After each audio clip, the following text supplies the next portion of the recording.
kasih Aba, terima kasih Yesus, terima kasih Roh Kudus.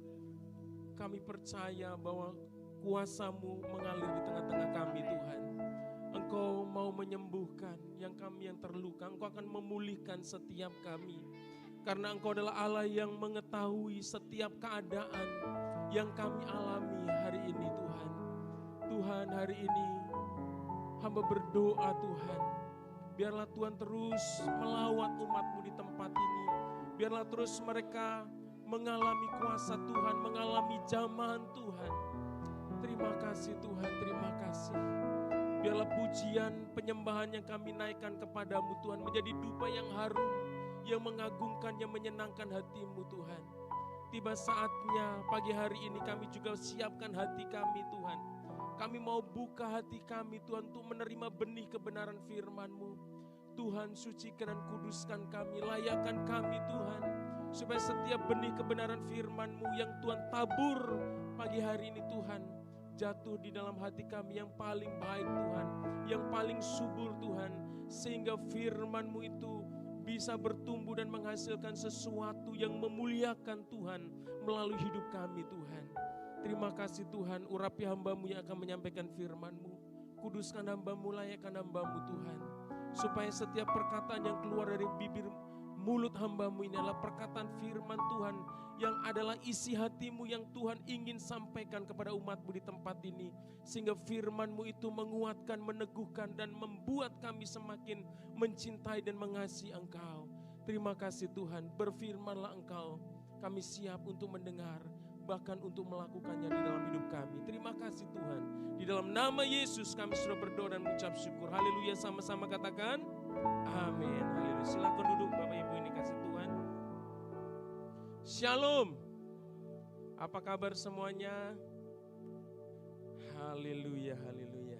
Ya, pagi hari ini saya mengucap syukur oleh kasih dan anugerah Tuhan, saya bisa ada di tempat ini, di depan Bapak dan Ibu untuk melayani kebenaran firman Tuhan, menyampaikan kebenaran firman Tuhan. Ya, saya mengucapkan terima kasih juga untuk Bapak Gembala yang mempercayakan untuk menyampaikan firman Tuhan pagi hari ini kepada saya. Mungkin enggak perlu perkenalan lagi Bapak Ibu ya, masih kenal kan sama saya. Haleluya, haleluya. Bapak Ibu ini kasih Tuhan, langsung saja mari kita akan belajar firman Tuhan. Hari ini saya ambil dari kitab Injil Lukas pasal 17 ya. Injil Lukas pasal 17 ayatnya yang pertama, ayatnya yang ke-11 sampai ayatnya yang ke-19. Ya, Lukas pasal 17 ayat 11 sampai ayatnya yang ke-19. Lembaga Alkitab Indonesia memberi judul di sana adalah ke-10 orang kusta. Yang sudah ketemu katakan amin. Haleluya ya. Saya akan bacakan ayat ganjil dan Bapak dan Ibu Saudara ayat yang genap ya. Ke-10 orang kusta. Demikianlah firman Tuhan. Dalam perjalanannya ke Yerusalem, Yesus menyusur perbatasan Samaria dan Galilea.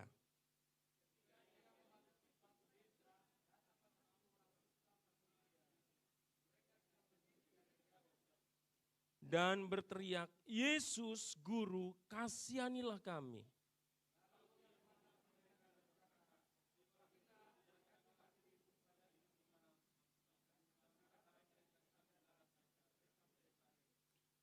Seorang dari mereka ketika melihat bahwa ia telah sembuh, kembali sambil memuliakan Allah dengan suara nyaring.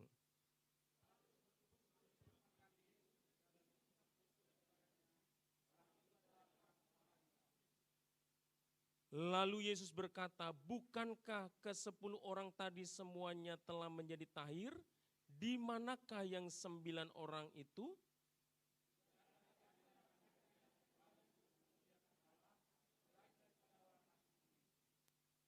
Lalu ia berkata kepada orang itu, berdirilah dan pergilah, imanmu telah menyelamatkan engkau. Bapak Ibu yang dikasih Tuhan, melalui bacaan firman Tuhan ini saya memberi tema atau judul renungan pagi hari ini yaitu muliakanlah Allah sebab Dia baik. Ya. Muliakanlah Allah sebab Dia baik. Bapak Ibu kasih Tuhan, sebelum saya lebih lanjut lagi, boleh katakan kanan kirinya supaya tema ini mengiang-iang terus dalam diri kita. Kanan kirinya katakan muliakanlah Tuhan sebab Ia baik.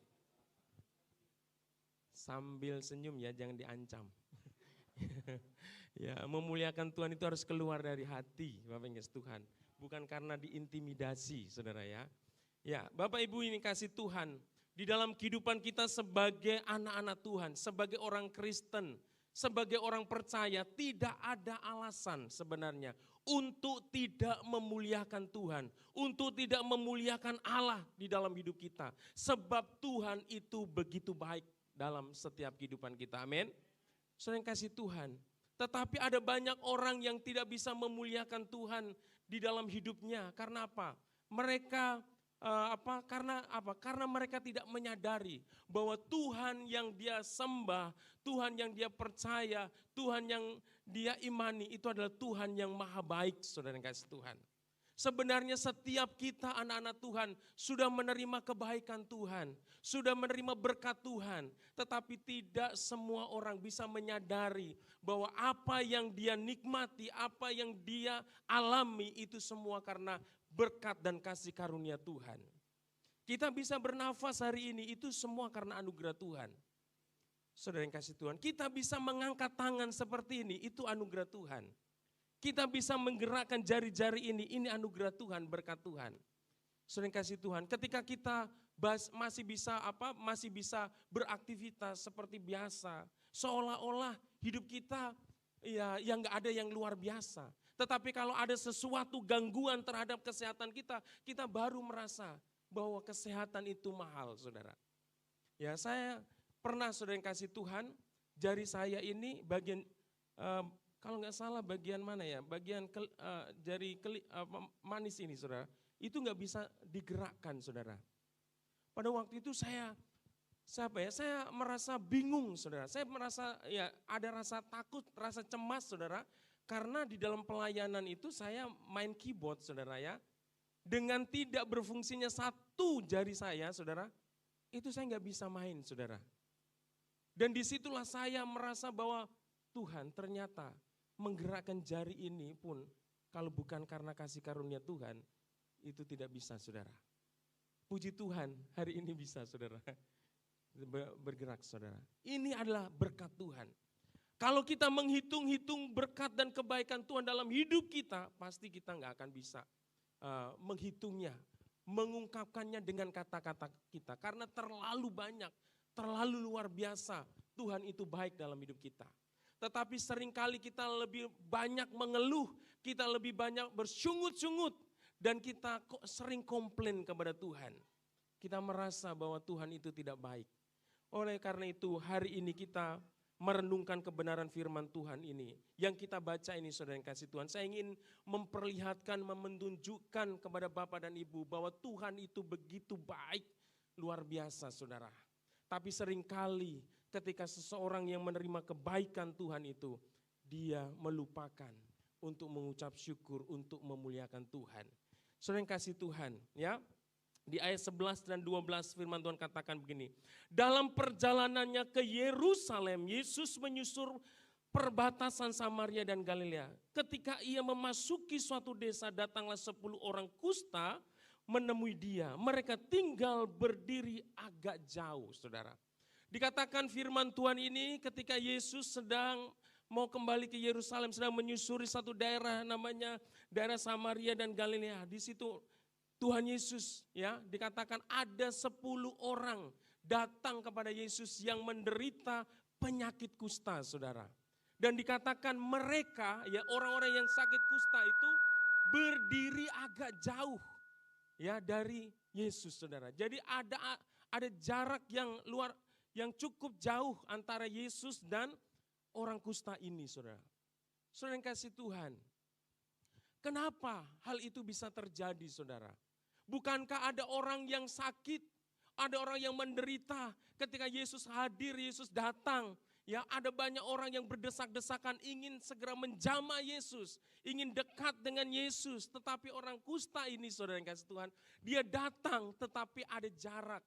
Ya, dia membuat jarak antara Yesus dan diri mereka, saudara. Tentunya sikap 10 orang kusta ini bukan tidak ada alasan. Ya, kenapa hal itu bisa terjadi? Karena apa? Orang yang dinyatakan kusta itu dia tidak boleh berdekatan dengan orang. Ya, bahkan dia bersentuhan dengan orang itu tidak diperbolehkan, Bapak Ibu Tuhan. Ya, orang Israel punya hukum Taurat yang mengatur tentang orang yang kusta. Bahwa orang yang kusta itu nggak boleh dia dekat-dekat ya sama orang yang sehat ya dan menjamah orang yang lain. Karena apa? Karena orang yang terjamah, orang yang terpegang, ya orang yang bersentuhan dengan orang yang kusta itu dinyatakan najis, saudara. Saudara yang kasih Tuhan Yesus, saya ingin Bapak dan Ibu melihat ya penderitaan orang kusta ini adalah penderitaan yang luar biasa. Ya, orang yang penyakit kusta itu saya katakan adalah orang yang mengalami kusta itu adalah orang yang mengalami penderitaan yang yang sempurna penderitaannya, saya katakan. Ya, kalau pada waktu itu saudara yang kasih Tuhan, orang yang diindikasikan, baru orang yang punya tanda-tanda bahwa dia akan mendapat penyakit kusta, dia itu langsung diasingkan, saudara, diisolasi. Tentunya kata isolasi ini bagi kita sudah nggak asing lagi ya, karena beberapa tahun yang lalu kita juga di bangsa kita, dunia ini sedang dilanda dengan wabah. Virus namanya COVID-19. Orang yang terindikasi, ya dicolok itu ya. Saya puji Tuhan selama pandemi nggak pernah saya dicolok, saudara, hidung saya. Dikasih apa itu? Diperiksa itu ya. Saudara yang kasih Tuhan. Orang yang diindikasikan dia penyakit kusta, dia langsung diisolasi, saudara. Dia harus dipisahkan, diperiksa dulu. 7 hari dipisahkan, saudara. Diperiksa penyakitnya itu, bercak yang ada di kulitnya itu. Kalau memang berkembang dan ini dinyatakan kusta, dia akan diasingkan secara permanen, saudara. Ya, dan dinyatakan dia najis, saudara. Dan orang yang sakit kusta itu harus memakai baju yang rombeng, saudara, yang jelek-jelek, saudara. Dan dia harus berkata, najis, najis, najis, saudara. Tetapi kalau dia dalam pemeriksaannya dia dinyatakan itu tidak penyakit kusta, dia dikembalikan ke keluarganya, saudara. Coba bayangkan, saudara, kalau bapak adalah seorang kepala keluarga, tiba-tiba terkena penyakit kusta ini, harus diasingkan dari keluarga, harus terpisah dengan istri, terpisah dengan anak, terpisah dengan komunitas, saudara. Bagaimana perasaan bapak dan ibu? Saya yakin dan percaya, perasaan orang yang sakit kusta ini sangat terpukul, saudara. Kalau dia seorang kepala keluarga, dia asingkan.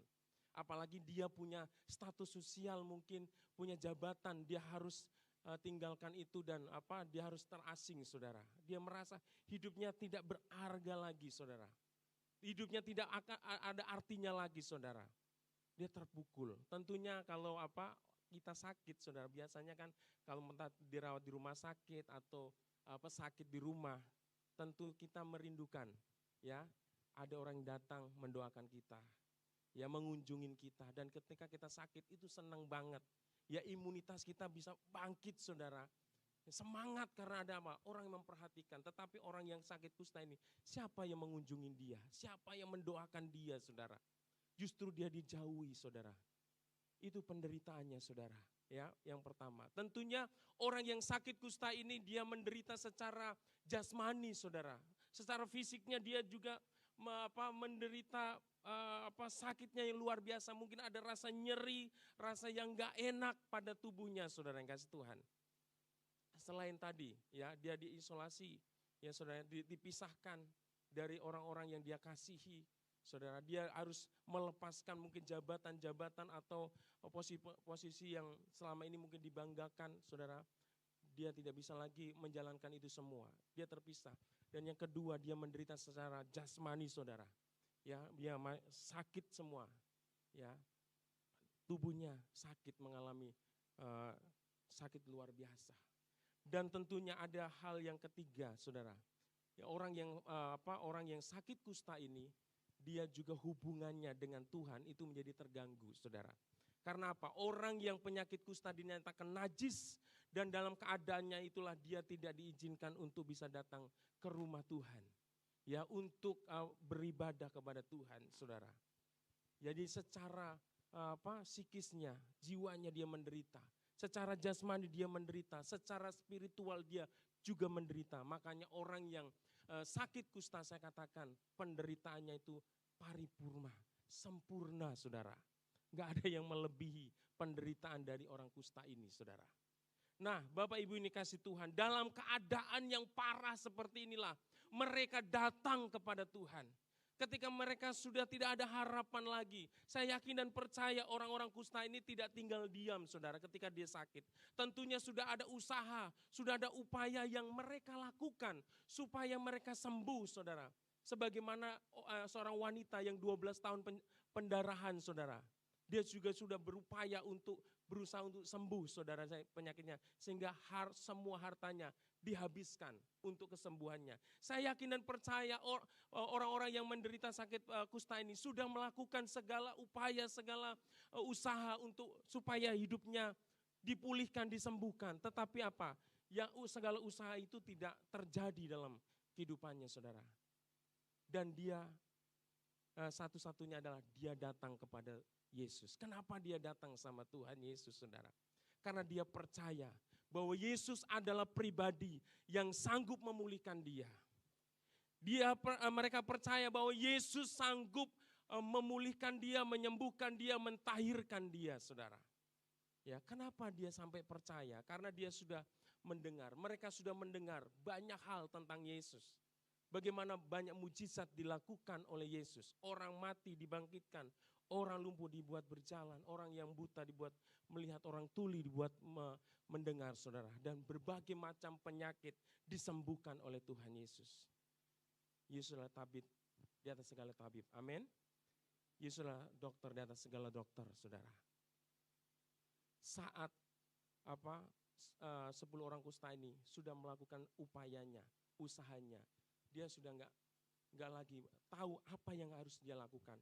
Dia hanya satu pengharapannya.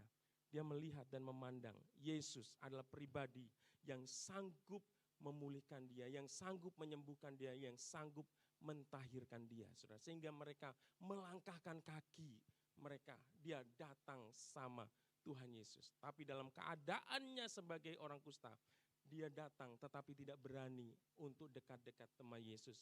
Menjamah Yesus pun tidak berani. Karena apa? Karena bisa-bisa dia akan mendapat hukuman, saudara yang kasih Tuhan. Oleh karena itu, saudara yang kasih Tuhan, kita melihat ketika mereka datang kepada Yesus, ketika mereka percaya kepada Yesus, mereka datang kepada Yesus, apa yang mereka alami nanti kita akan melihat, ya. Terus ketika mereka datang, yang mereka lakukan adalah yang 13. Dan berteriak, Yesus Guru, kasihanilah kami. Lalu ia memandang mereka dan berkata, pergilah, perlihatkanlah dirimu kepada imam-imam. Dan sementara mereka di tengah jalan, mereka menjadi tahir, saudara. Ya, mereka percaya bahwa Yesus adalah pribadi yang sanggup memulihkan, menyembuhkan, dan mentahirkan hidup mereka, saudara. Dan mereka berteriak, mereka berseru kepada Tuhan. Mereka berdoa sama Tuhan. Ya, meminta supaya Tuhan memulihkan. Tetapi ketika mereka, saudara, ya, ketika mereka meminta supaya mereka dipulihkan, Tuhan Yesus enggak segera ya mendoakan mereka, menumpangkan tangan mereka atas mereka, saudara, dan melakukan mujizat. Justru Tuhan memerintahkan mereka untuk apa? Untuk pergi kepada imam-imam, saudara. Nah, kalau kita mau mengalami kuasa dan mujizat di dalam hidup kita, saudara, hal yang pertama adalah kita perlu percaya sama Tuhan.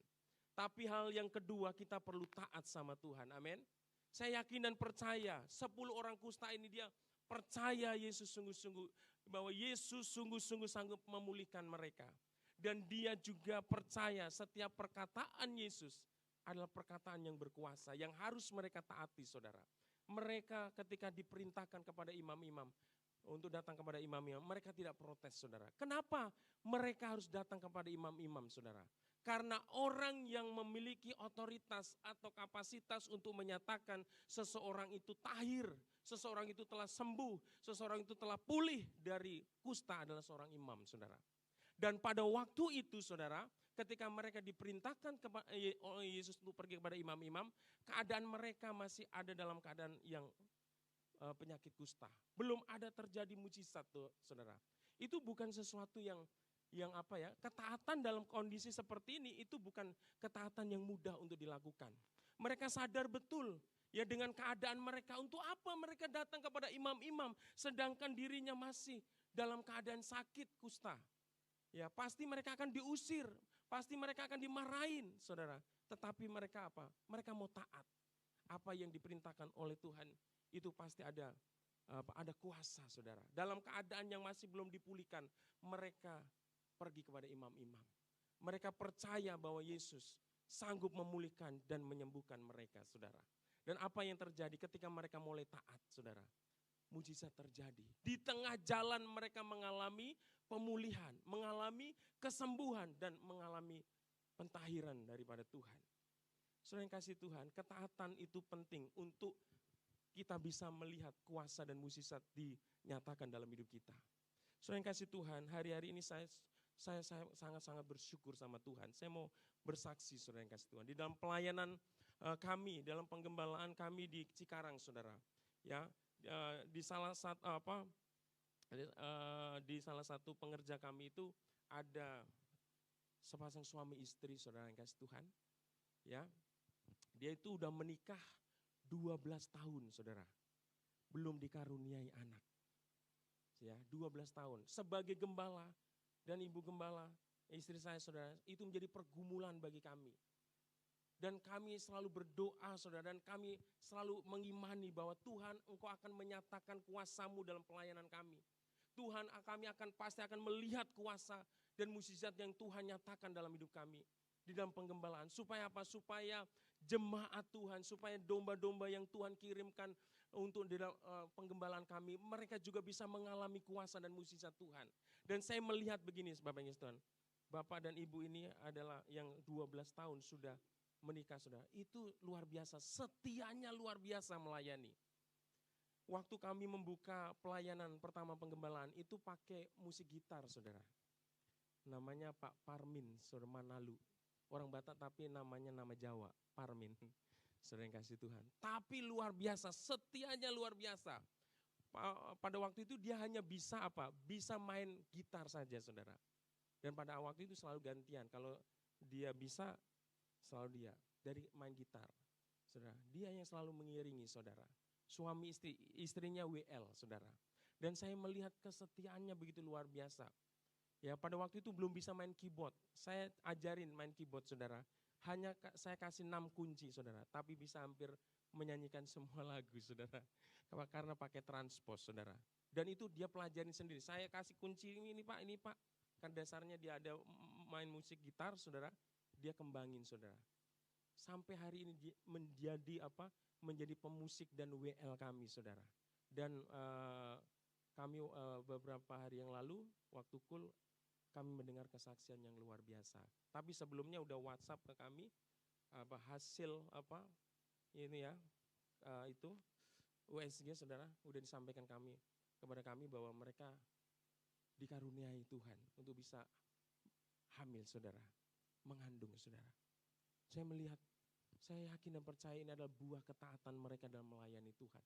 Dari main gitar, saudara, seingat saya itu mungkin selama kami menggembalakan di sana hampir nggak pernah absen, saudara. Nggak pernah absen dia melayani, saudara, beribadah, saudara. Begitu setianya. Dan itu menjadi beban saya, Tuhan nyatakan kuasa dan mukjizat-Mu atas keluarga ini. Supaya mereka juga bisa mengalami kuasa Tuhan. Saudara yang kasih Tuhan, luar biasa. Ya, ini saudara yang terjadi, ketaatan, bicara tentang ketaatan, saudara. 12 tahun Tuhan bukakan, saudara. Ya, sesuatu yang sudah diharapkan 12 tahun, apalagi orang Batak kan, keturunan itu sangat diharapkan. Semua keluarga mengharapkan keturunan. Saudara yang kasih Tuhan. Dan kami terus berdoa supaya anak yang dikandung ini benar-benar Tuhan terus jaga, Tuhan berkati sampai kami melihat kemuliaan Tuhan dinyatakan. Anak ini bisa lahir dengan kuat dan sehat dan takut akan Tuhan. Amin. Saudara, ketaatan diperlukan saudara. Dan apapun yang kita lakukan, dedikasikan untuk Tuhan, pasti diperhitungkan oleh Tuhan. Seperti ke-10 orang kusta ini ya. Dia katakan, lalu ia memandang mereka dan berkata, pergilah, perlihatkanlah dirimu kepada imam-imam. Dan sementara mereka di tengah jalan, mereka menjadi tahir. Seorang dari mereka ketika melihat bahwa ia telah sembuh, kembali sambil memuliakan Allah dengan suara nyaring. Lalu tersungkur di depan kaki Yesus dan mengucap syukur kepadanya. Orang itu adalah orang Samaria, saudara. Ketika mereka diperintahkan dan mulai taat, saudara, dengan situasi dan kondisi yang belum ada mukjizat terjadi, mereka taat saja. Seperti jemaat saya itu kalau selalu sharing pokoknya sabar Pak, tetap nantikan, percaya pasti Tuhan. Saya sebagai gembala hanya bisa berkatakan begitu, saudara. Sabar dan tetap percaya sama Tuhan. Dan dia mengalami. Makanya waktu kesaksian itu dia bilang, kalau saya sharing sama Pak Ayub, bilangnya sabar. Itu saudara yang kasih Tuhan, ya. Ketaatan saudara. Dan ke-10 orang kusta mengalami kuasa dan mukjizat Tuhan di tengah jalan. Dan ketika mereka mengalami pemulihan, hanya satu saudara, hanya satu yang sadar saudara. Pemulihan, kesembuhan, pentahiran itu terjadi oleh karena kasih karunia Tuhan. Dia datang kembali kepada Yesus. Dia memuliakan Allah, dia tersungkur di depan kaki Yesus, saudara. Ya, dia meresponi kebaikan Tuhan, saudara. Dia ingat, saudara, apa yang terjadi itu semua karena pertolongan Tuhan, semua karena kuasa Tuhan Yesus, sehingga dia itu kembali. Tetapi yang 9 orang tidak kembali lagi, saudara. Mayoritas kan? Ya, saudara kasih mayoritas, kebanyakan. Sebenarnya 10 orang ini mengalami kuasa dan mukjizat yang sama, saudara. Tetapi kenapa hanya satu orang yang mau datang sama Tuhan untuk memuliakan, untuk bersyukur kepada Tuhan. Saudara kasih Tuhan ya. Lalu Yesus berkata, bukankah ke-10 orang tadi semuanya telah menjadi tahir? Di manakah yang 9 orang itu, saudara? Yesus mengetahui karena dia yang mengerjakan mukjizat itu. Yesus mengetahui karena Tuhan Yesuslah yang mengerjakan pemulihan itu, saudara. Buat mereka. Dan Tuhan apa? Tuhan menanyakan, bukankah yang 10 tadi sudah semua disembuhkan? Mana yang 9, saudara? Jadi di sini apa? Tuhan juga mau, saudara. Ketika kita diberkati, kita mengalami kuasa dan mukjizat, kita datang untuk memuliakan Tuhan. Amin. Saudara yang kasih Tuhan. Tuhan mengendaki hidup kita datang kepada Tuhan memuliakan. Tidak adakah di antara mereka yang kembali untuk memuliakan Allah selain daripada orang asing ini? Lalu ia berkata kepada orang itu, berdirilah dan pergilah, imanmu telah menyelamatkan engkau. Bapak Ibu yang dikasih Tuhan, ya 10 orang kusta ini saya katakan tadi penyakit yang mereka derita itu bukan penyakit yang biasa-biasa saja. Tapi penyakit yang luar biasa. Mereka begitu luar biasa menderita, saudara. Karena penyakitnya itu. Tetapi ketika dipulihkan, saudara kasih hanya satu, saudara yang menyadari akan kebaikan Tuhan itu. Itu luar biasanya, saudara. Ya. Nah, di dalam hidup kita, saudara, kita pun mengalami kasih dan kebaikan Tuhan. Amin. Ada di sini yang merasa, Pak, saya enggak pernah mengalami kebaikan Tuhan, boleh angkat tangan. Saudara kasih Tuhan. Pasti semua mengalami kuasa dan mukjizat Tuhan. Terlebih lagi saudara yang kasih Tuhan. Kalau kita sadari bahwa kita ini sebenarnya sesungguhnya adalah orang yang lebih parah daripada orang yang menderita kusta. Kenapa? Karena kita adalah semua orang berdosa. Amin. Semua kita berdosa. Alkitab mengatakan bahwa semua orang telah berbuat dosa dan telah kehilangan kemuliaan Allah. Dan upah dosa itu adalah maut, saudara. Artinya hidup kekal di api neraka. Saudara yang kasih Tuhan, karena dosa kita binasa, saudara. Tetapi oleh karena kasih karunia Tuhan, kita bisa mengalami hidup yang kekal, saudara. Saudara yang kasih Tuhan, Jumat yang akan datang kita merayakan apa? Jumat Agung, kematian Kristus. Hari Minggunya kita merayakan Paskah, kebangkitan. Tapi di dalam kehidupan kita hari-hari ini. Mari kita merenungkan, saudara. Ketika Yesus disalib itu dia tidak mati begitu saja, saudara. Tetapi sebelum Yesus disalib itu ada prosesi yang sangat menyakitkan yang dialami oleh Tuhan Yesus untuk membuktikan apa? Untuk membuktikan kasihnya bagi kita semua, saudara. Hal-hal yang menyakitkan, hal-hal yang sangat membuat Yesus menderita itu dialami Yesus, saudara. Untuk apa? Membuktikan bahwa dia itu sungguh-sungguh mengasihi kita. Ingin membuktikan bahwa dia itu sungguh-sungguh sangat baik dalam hidup kita, Bapak Yesus Tuhan. Bapak Ibu yang kasih Tuhan, mari Bapak yang kasih Tuhan, saya ingin mengajak kita untuk merenungkan kebenaran, melihat kebenaran firman Tuhan. Ya, hari-hari ini kan kita sedang akan menghadapi Jumat Agung, saudara ya. Mari kita buka di dalam Matius pasal 27. Hal-hal yang dialami oleh Tuhan Yesus sebelum dia disalibkan, saudara. Ya, untuk membuktikan kasih-Nya buat kita semua, saudara.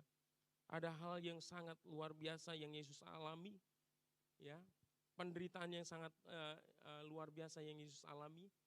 Mari kita menghayati penderitaan dan sesuatu yang tidak enak yang dialami Yesus, supaya kita ini benar-benar menyadari apa kasih Tuhan itu begitu luar biasa di dalam hidup kita, ya.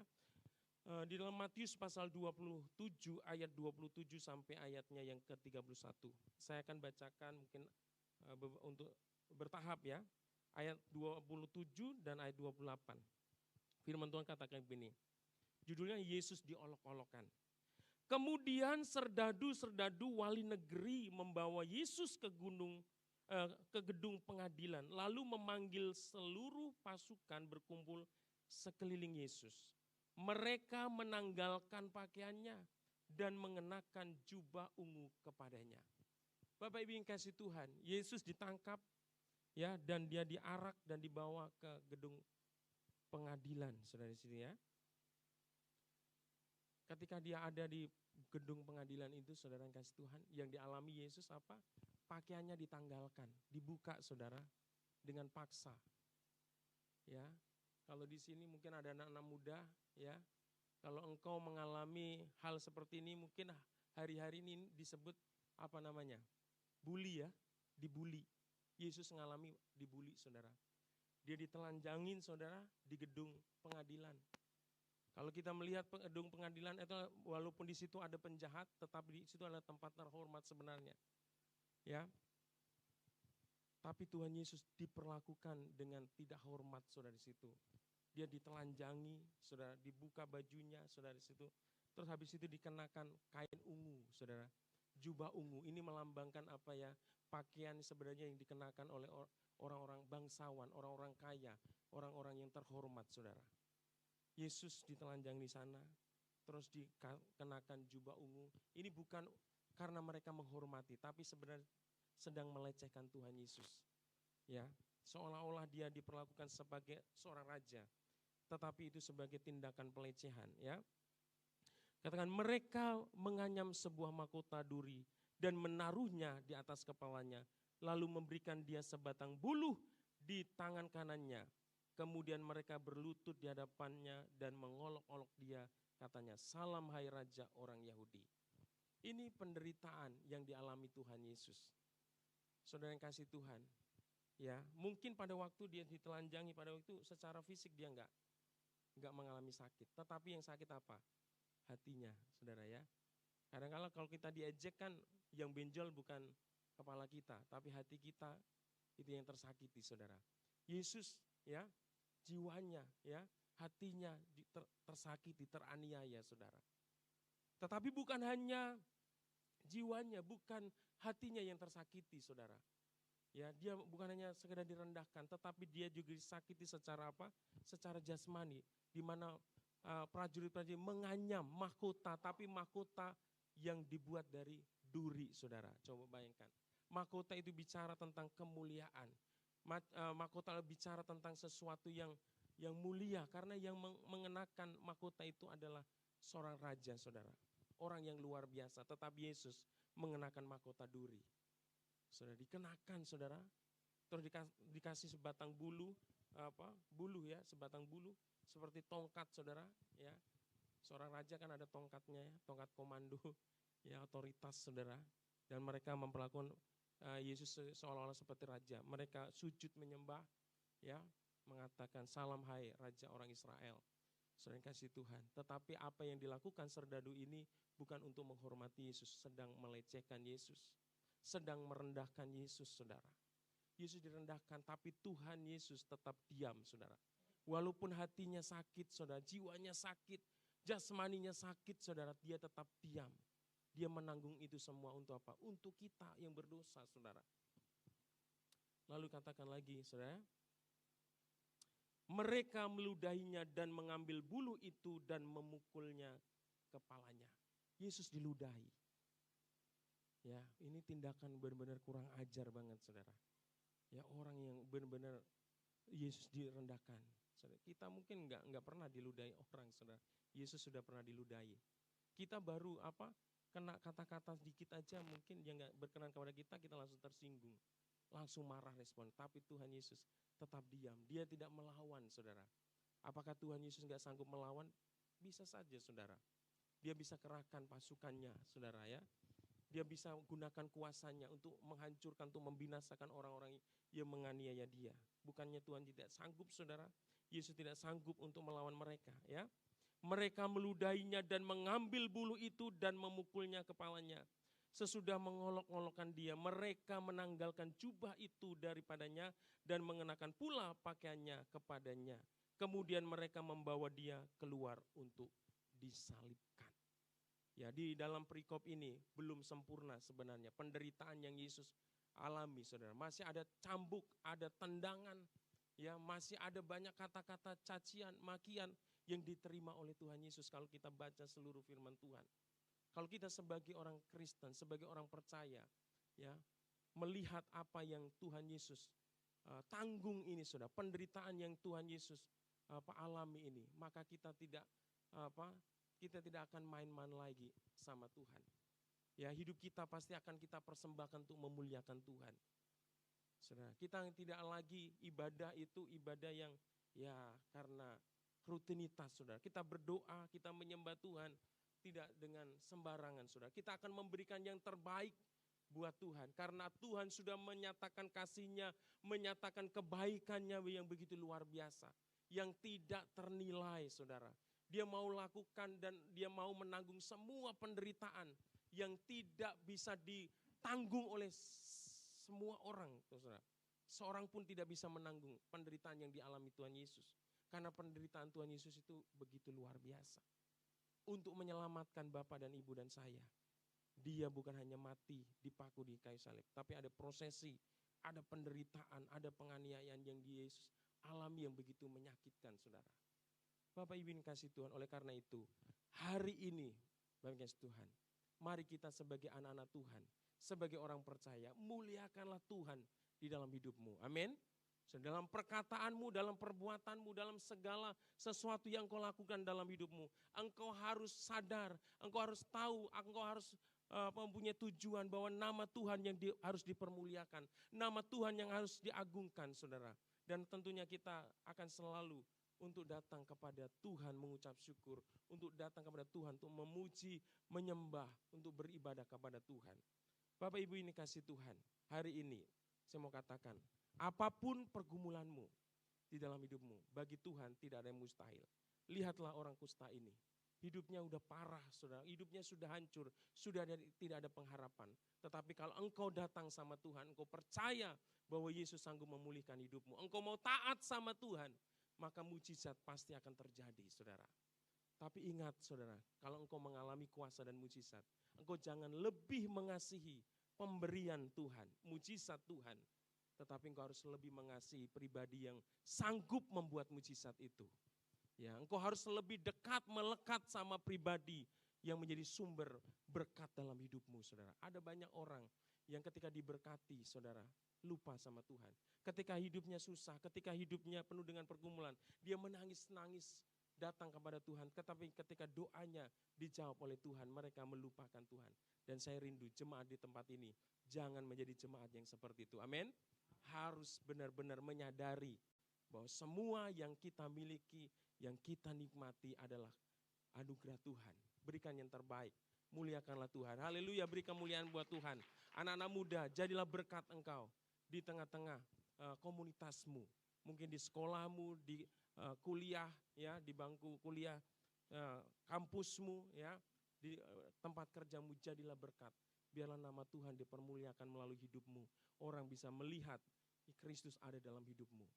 Jadi jangan pernah sia-siakan setiap berkat, setiap kesempatan, dan setiap karunia yang Tuhan limpahkan dalam hidup kita. Haleluya, demikianlah firman Tuhan. Hari ini kiranya menjadi berkat buat setiap kita. Tuhan Yesus memberkati dan kita mau meresponi kebenaran firman Tuhan ini. Saya undang imam musik untuk membantu menyanyikan satu lagu pujian buat Tuhan sebelum kita berdoa. Katakan, Yesus kau sungguh baik. Mari kita semua bangkit berdiri, Bapak Ibu yang kasih Tuhan. Haleluya, haleluya. Terima kasih Bapa, kami bersyukur. Kalau sampai hari ini kami boleh ada, itu semua karena kasih dan anugerah Tuhan. Kami bersyukur untuk mujizat yang kami alami dalam hidup kami, mujizat kesembuhan, mujizat apapun yang kami rindukan dalam hidup kami, Tuhan sudah kerjakan dalam hidup kami Tuhan. Dan hari ini kami mau melalui hidup kami memuliakan Engkau, mengagungkan Engkau. Katakan, Yesus kau sungguh baik. Yesus kau sungguh baik. Yesus namamu indah. Yesus ku cinta Kau selalu, ku tinggikan, ku agungkan selama-lamanya. Yesus kau sungguh baik. Yesus namamu indah. Yesus ku cinta Kau selalu, ku tinggikan, ku agungkan selamanya. Ku mau memuji-Mu, ku selalu puji-Mu. Ku mau menyembah-Mu, ku selalu sembah-Mu. Kau yang layak terima semua pujian, kemuliaan hanya bagi Tuhan.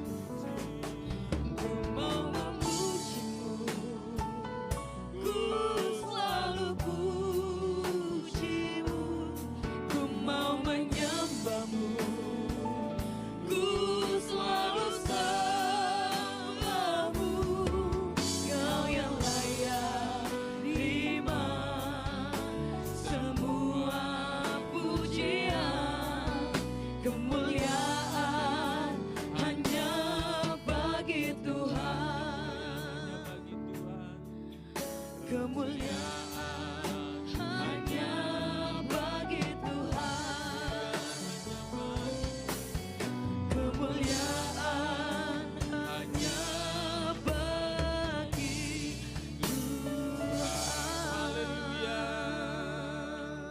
Terima kasih Bapa, terima kasih Yesus, terima kasih Roh Kudus. Hari ini Tuhan melalui kebenaran firman-Mu, kami diperingatkan oleh Tuhan, diperingatkan oleh firman-Mu Tuhan, bahwa Engkau adalah Allah yang begitu luar biasa.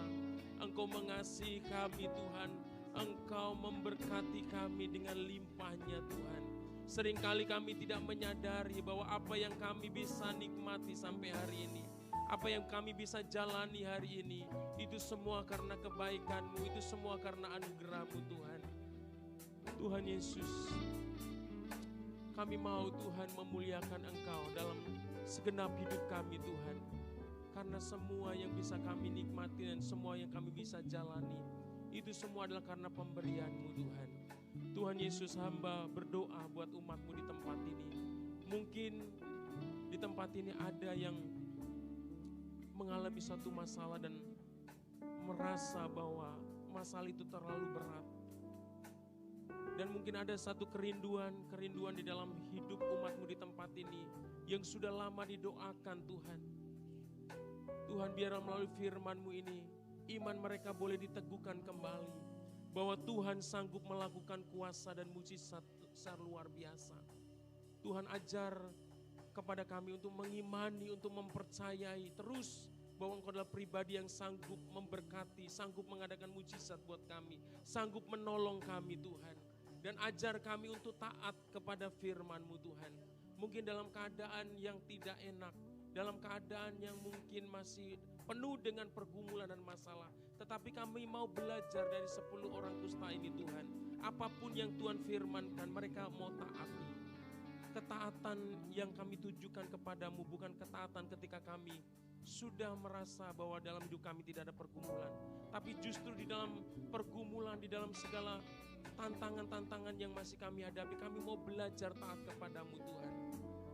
Karena kami percaya bahwa setiap firman-Mu ada kuasa Tuhan. Setiap ketaatan yang kami tunjukkan kepadamu ada kuasa dan mujizat yang Tuhan akan nyatakan dalam hidup kami. Terima kasih Tuhan.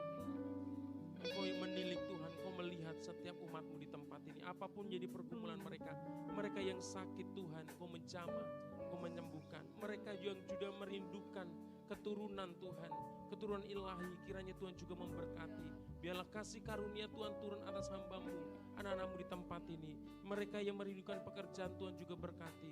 Mereka yang punya usaha Tuhan juga berkati. Ada masalah keluarga Tuhan juga tolong. Tuhan berkati Tuhan. Terima kasih Bapa.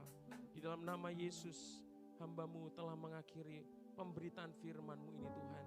Dan hamba berdoa biarlah Roh Kudus terus menolong supaya mengingatkan kami, mengingatkan firman-Mu dan menuntun kami dan memampukan supaya kami tetap hidup di dalam kebenaran firman-Mu. Terima kasih Tuhan. Segala pujian, hormat dan kemuliaan kami persembahkan hanya di dalam nama Tuhan Yesus. Haleluya. Sama-sama katakan amin. Tuhan Yesus berkati. Oke, jemaat dipersilakan untuk duduk. Terima kasih buat hamba